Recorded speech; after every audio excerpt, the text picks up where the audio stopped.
Thank you for joining me this morning. And we've been talking about the differences between the rapture and the second coming. And there are quite a few obvious differences when you study this out. Uh, and it's important that we understand the difference, because it's important if you understand the differences between, the rapture and the second coming of the Mashiach, of the Messiah, then you'll properly understand when these, as far as the rapture, when it will take place. Most people who lump these together as one, they always put this at the end of the tribulation. And of course, it's impossible if you study this out for the rapture to take place at the end of the tribulation. There are a number of reasons. One in particular is one that we sort of overlook real easily, and the fact is that the rapture is referred to as our blessed hope. The Apostle Paul referred to this in Titus chapter 2, verse 11, that we are looking for that blessed hope, the coming of Yahushua HaMashiach. Now, the actual second coming of Yahushua, is coming at the end, of course, of the tribulation, and it's to put an end to the enemies that are coming against Israel or Yasharel, and it's also for the purpose of removing the sinners off the earth. If you understand the end time parables about the wheat and the tares will be removed off the earth. Of course, they're symbolic of sinners on the earth, and the wheat will be allowed to enter the millennial reign of the Messiah. But the difference is that these people that are alive at the time of the tribulation are not resurrected. They are allowed to enter the millennial reign of the Messiah in their natural physical bodies. They will help repopulate the earth, and they will carry on in the kingdom of this natural kingdom that Messiah will rule from Jerusalem for 1,000 years.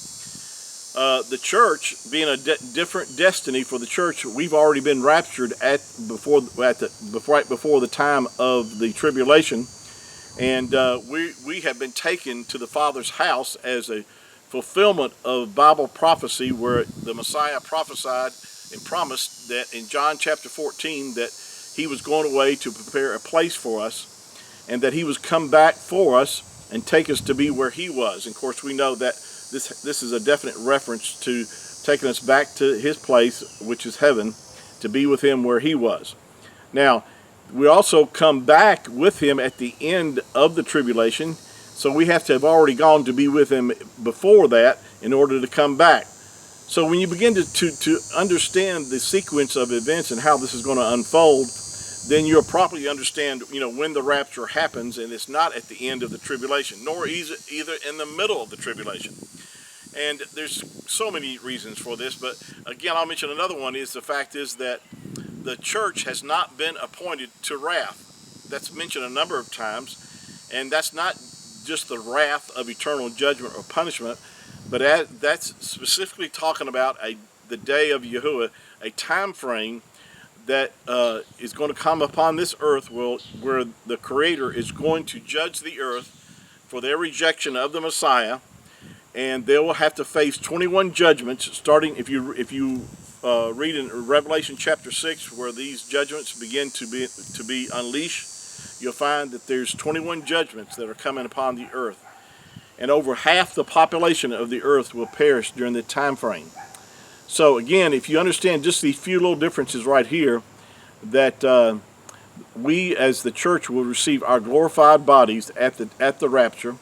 People in their natural bodies will not be resurrected in their natural bodies that are alive at the time of the second coming.